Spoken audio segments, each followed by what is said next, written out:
Yes, manilo kwenye MJ Kacha the Maestro himself Kacha kod Vicky Amanda chopo sa para maro Odhiambo kono mugi weche manyien biro nya Zimbabwe kor gwenge mopogore opogore. Ramogi Radio Ramogi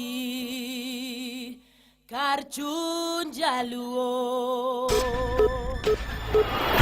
Weche manyien gi Roda Odhiambo.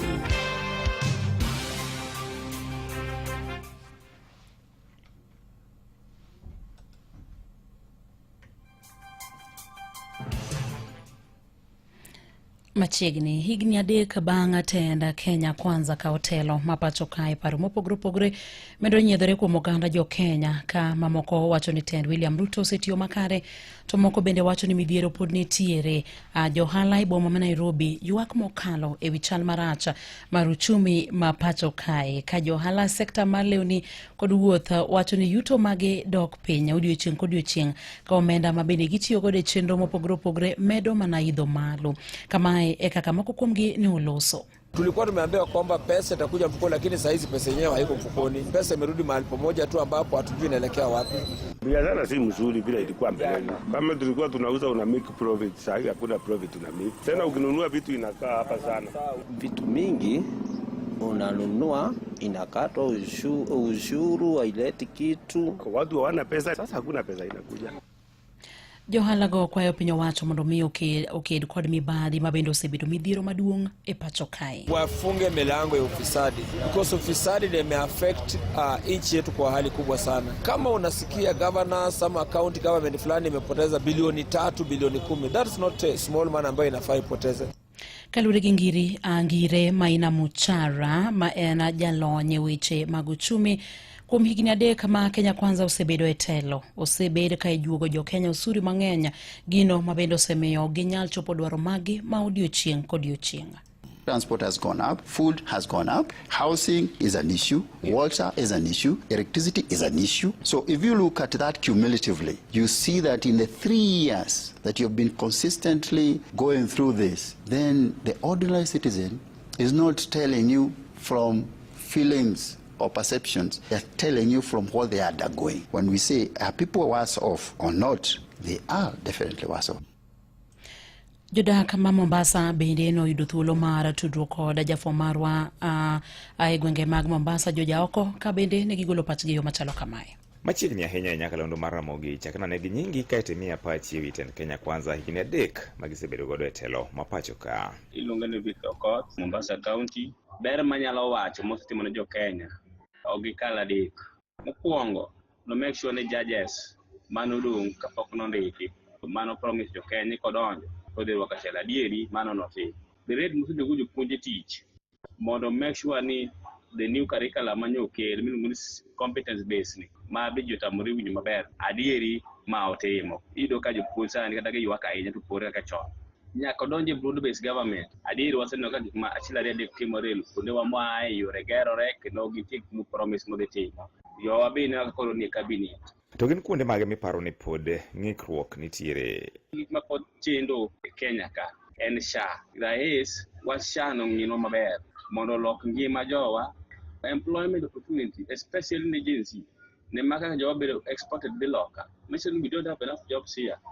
Maji nyalo timo kod be security kanyalo miye percentage anyalo miye 50%, lakini nyaka nyo broad based chakre to koro otemo matin. Erokamano ahinya. Wayudie ng'at machielo. Ginyinga iluongano Sumba Esbonoyo, achiel kuom jodak ma Mombasa. Kaluwore kod higni adek mar sirikal mar Kenya Kwanza, wasebedo kod changamoto mang'eny, ng'anyo mar jojensi kaluwore kod garama mane ni matek mar ngima, osuru mar ute, lokruok mar NHIF to gi NSSF.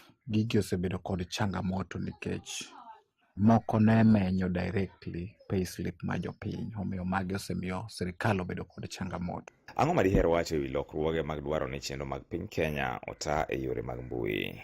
Lokruogego waneno ka moko osechako kelo matunda. Kidwaro government services tiyudo ka a lot of corruption kidogo bedo eliminated, maji koro chuno ni nyaka ti kod electronic system.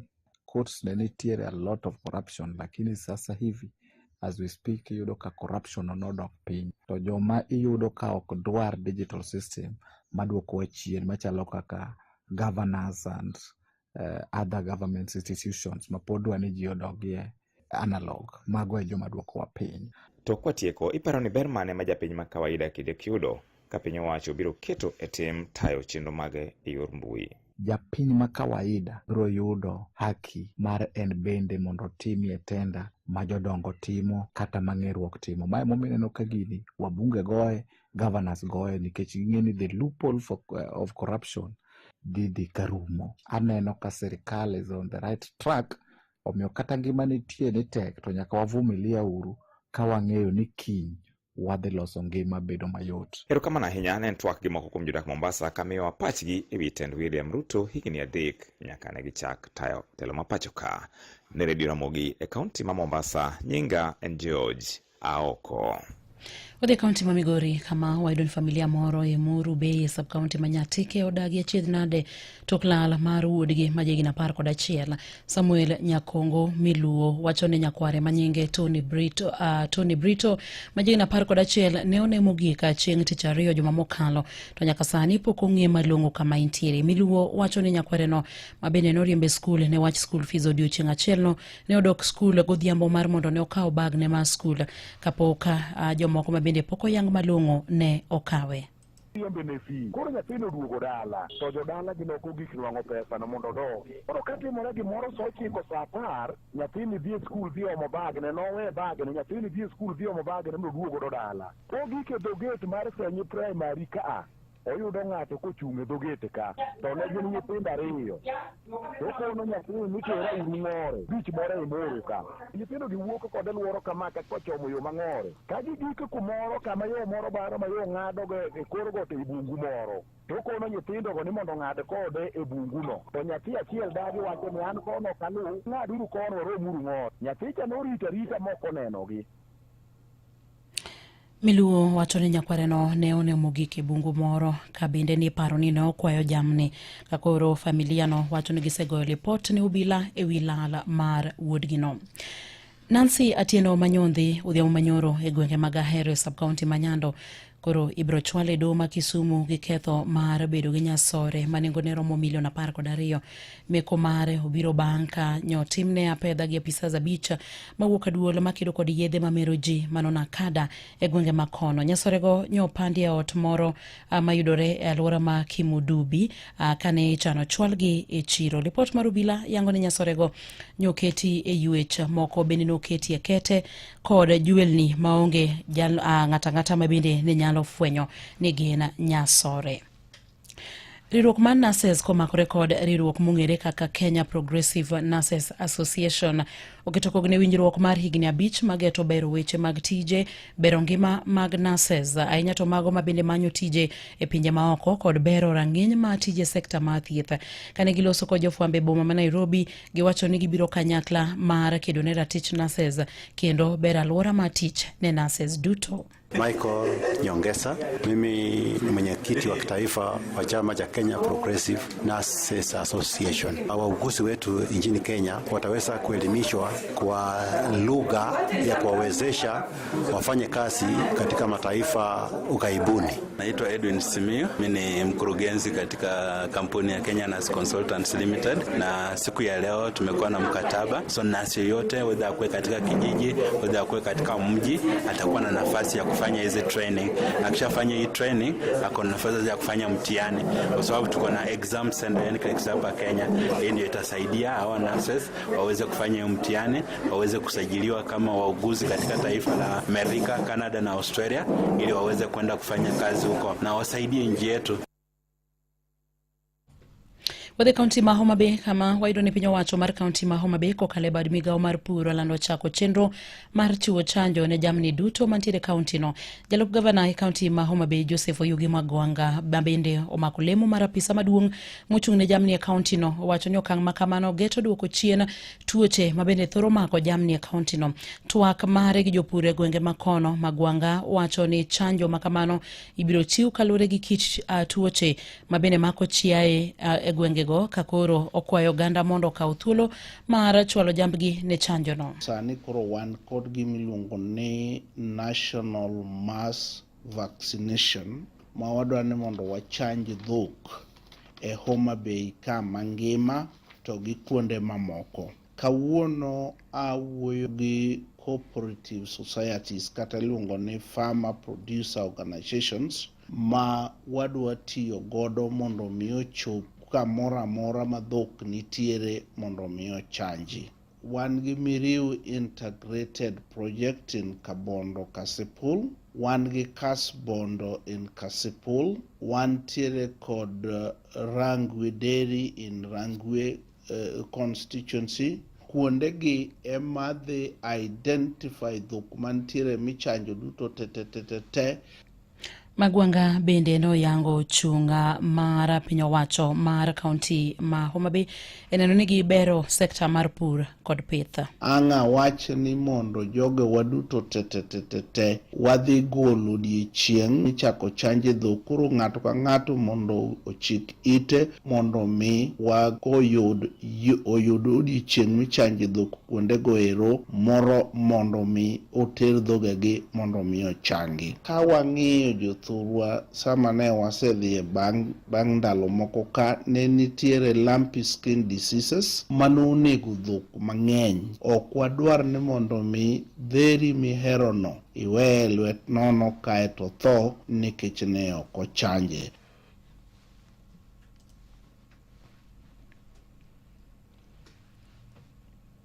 Imedo winjo matuch e kor gwenge gi Roda Odhiambo. Johand Mtumba Ichiro Matoi ochwalo ng'ure wi lal ma bende gisebedo ka giyudo kalure kod osuru mamalo mijuogogi. Bende giywago sand ma bende gikale sand ma giyudo kuom apisas mag kaunti ma Nairobi. Lipota marwa Martino Nyango miyowa ler mathoth ewi wachni. E kinde mane gitwa gi Nyakalondo ni, johalago wacho ni sani gikalo midhiero mathoth kamoting'o osuru mamalo mijuogogi e seche ma gikawo stok mag mwandugo kanyakla kod sand ma giyudo kowuok e lwet apisas mag sirikand kauntino ong'ere kaka kanjo. Giwacho ni seche moko apisas go ting'o ga mwandugi ka girem chopo dwaro margi. Kwa majina naitwa Wambua Philip. Biashara ni ngumu, unapata unafungua asubuhi unakosa kuuza, watu wa kanjo wanataka kukata taksi, huna pesa, so tunapita changamoto mingi. Recho Wambui mabende loko hand mitumba wacho ni kiwango mar osuru mijuogogi ni malo e kinde duto maginyiewo stok mag mwandugo. Hali tunachukua mzigo bei iko juu, wanasema wanatoza ushuru juu. Tatu naweza omba serikali itusaidie, angalie nguo za second hand, at least bei yao irudi chini, beli zikuje na bei mzuri ndio hata sisi tuweze kupata kitu juu. Kulingana na ile bei tunapata kwa wale wanunuzi tunanunua moja bei iko juu sana. Gino makoro miyo gin bende gimedo nengo mag mwandugo kendo riembo nyaka jonyiewo. Kwa majina ni Edwin. At least mimi nimefanya hapa biashara kwa muda mrefu na I think saa hii kuna changamoto sana kulingana na venye uchumi inakaa. Saa hii kiangalia upande wa wanunuzi hatupati venye tulikuwa tunapata kitambo. Naweza kuja siku mzima hujauza hata kiatu moja. So hiyo ndio changamoto, na kiendelea kukucha kunaendelea kuwa hivyo. Wateja watembei. Esechego gimedo ni midhierogo osethiro chumi mapachoka kakoro gikwayo piny owacho mamalo mondo gol omenda kendo chwale pachoka mangima kamano mar kauntino to gikwayo mondo dewe ngimagi kaka johala.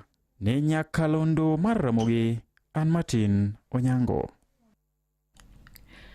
Mane mabendo kilo giko mag weche mago matute koro gwenge gi lak seche gi tudri koda Emmanuel Ochieng ne weche manyien koromo sa 11. Mago ne matuch e kor gwenge gi Roda Odhiambo.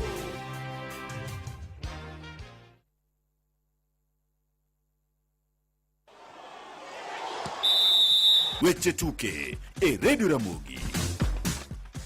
Machiegni weche tuke, kocha mar Harambee Stars Benni McCarthy nyopo e mokalo jotugo Ryan Ogam kod nyawadgi Alphonso Mbija kuom kitugo magisebedo ka ginyiso wirani mano nyiso talanta mar adhula mayudore e pachoka. nyodhi nyime kopako mokalo chia mar jotugo ariyogo e tuke mag CHAN komedo ni mano ema miyo gichopo kata giyudo rake pinje maoko. Ombija nyowuok e kamp mar Harambee Stars motelo ne timo ikruok kochano riwore gi klab mar Tunisia ka ogam bende sani ikore mar riwore gi klab moro e pinje mag jasungu. No, I think it's fundamental because obviously when you play football you have the ambition that you want to play at the highest level one day. So you've worked every single day hard until you get to this level, and then when you find yourself working with a coach or with a technical team that help you elevate you even more than what you've done up until now, it's the most rewarding when you can make a player better. Makati omedo ni okang' makamano koro jiwo jotugo mamoko mar timo duto ma ginyalo neno ni gichiwore e kinde ma gitugo. We can have a pool of players to pick from locally and internationally, but I mean, hundreds of Kenyan players playing abroad. Wouldn't that be something, you know? So that's the game. So yeah, I'm proud of the work that we've done and that we were able to help so many players improve and better themselves so that they can find themselves clubs in different parts of the world. E seche ma Kenya geto yudo loch e tugo mane kindgi gi piny Seychelles, odiechieng' ma kawuono Makati wacho ni timno oseikore mokalo ne tugono kalore kod tuke ma gisebedo ka gitugo kindeni. Komachielo en kocha mar hockey sikund sekondar ma Musingo wacho ni onge gi buok moro amora kata obedo ni moko kuom jotuke masulwe koro dhi tieko somgi komedo ni squad mare pod oikore mokalo. Malungu wacho ni jotuke abich dhi weyo gi giko higani, to kata kamano gin kod ikruok makende mar bedo piem e season mabiro. The core of the team is there. We are losing 5 players, so we have to do succession planning. We have to do business continuity also in our squad so that we are ready again for the new season. Because at this level, we have the responsibility of churning out players annually so that they can fit in our clubs after school. Malungu mane ni piem mar sikunde sekondar mane obagi e kaunti ma Kakamega ne ochopo nyaka piem mag East Africa kata odoko ni ne orodhgi e tukgi ariyo mokwongo, gino mane oduoko chien lek margi mar ting'o simbo makamano. We didn't start the tournament well. We lost our first 2 matches, which actually put us out of contention. But all unsaid, kumbuka East Africa is a festival, so hiyo ilitupatia a good foundation for the coming season, that is 2026. So from that performance in our last matches, during Fiasa, the future is bright.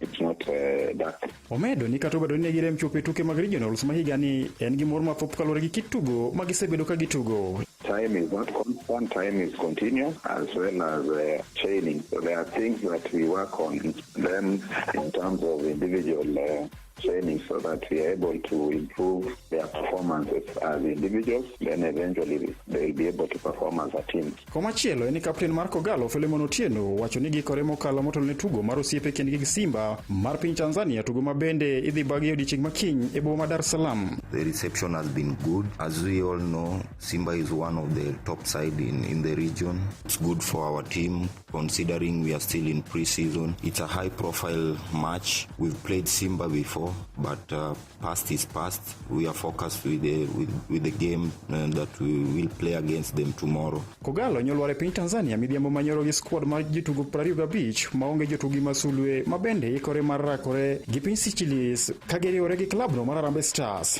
It's a good game considering that we are still in pre-season. So it will give us the energy to start our league back at home very well. And to me, I think we are ready to give a good fight and make sure that we get positive results. Wenge duto koro chomo Kogalo ma osebedo ka bende kale midhiero mar yudo kocha ka bende gitimo maber e kindegi magidhi rakore gi Simba e piny Tanzania. Giko weche tuke, Nyinga Martin Onyango.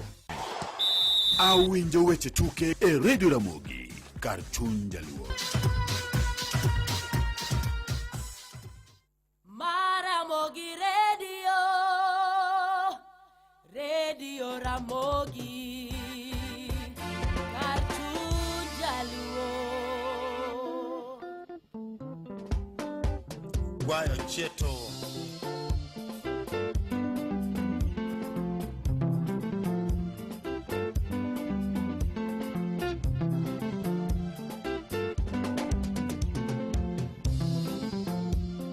Makuti Baba Alex Makuti Yoyo Wondala Jakisumu Pacho Modak Manyata Konda Papa Modak Mombasa pwani Josi, Chuntala Aliseo mama, Osiep Okecho Diseo papa, Osiep Kalisto wino papa.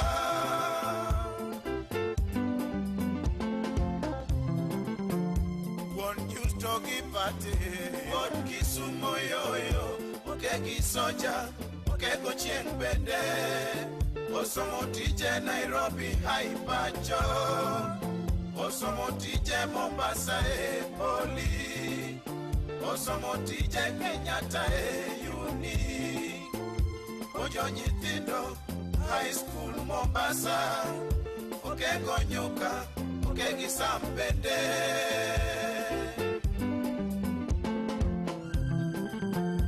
What Victoria mama, your Susie Diana, your Amilo, your Lucy Bende, Pino Bama Willie say oh mama, what Kansila Mike oh papa, Notio Ujumi Kenya oh papa, Notio Gibawa Kenya oh papa, what Sayaga Baba papa, Oda Kukunda Diani papa.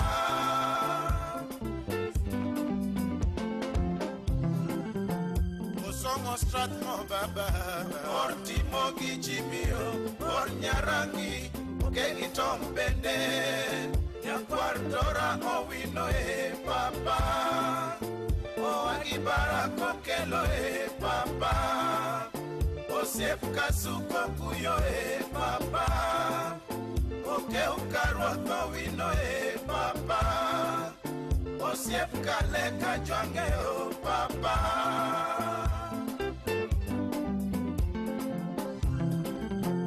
Kol kaponja baba, Odo kiwi komolo Odo chok, Oagipita bende, Odera nyambo komolo papa. Yor pita gijaki Rosi, Academy Jano Ponche mama, Nimkeri Gimelo mama, Oda Kisumu City oh mama.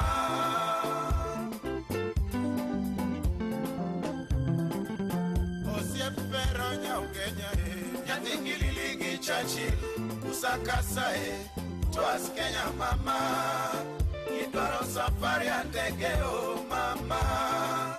Tineno Irene Utali House mama, Osomo Pharmacy Kenya oh mama, Modak Nairobi City oh mama. Wayo Cheto, Bora Investment Yala, Rafiki ya Tom Umaja Usonga. Everybody now, everybody now, everybody now. Come on, we dance. Come on, we do it. Come on, we dance. Here again we come. Come on, we dance. Here we come. Wilson Juma.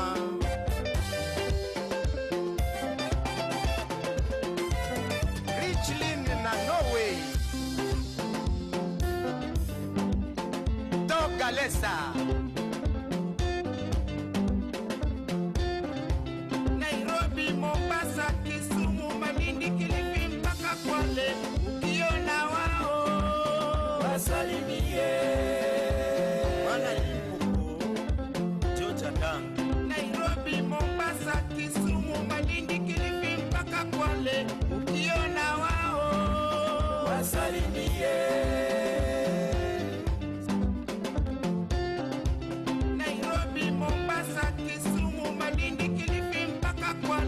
Ukiona wao wasalimie.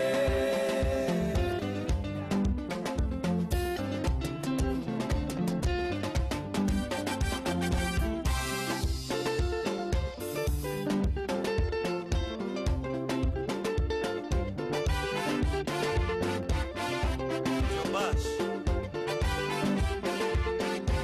ni papa tutarudi Kisumu.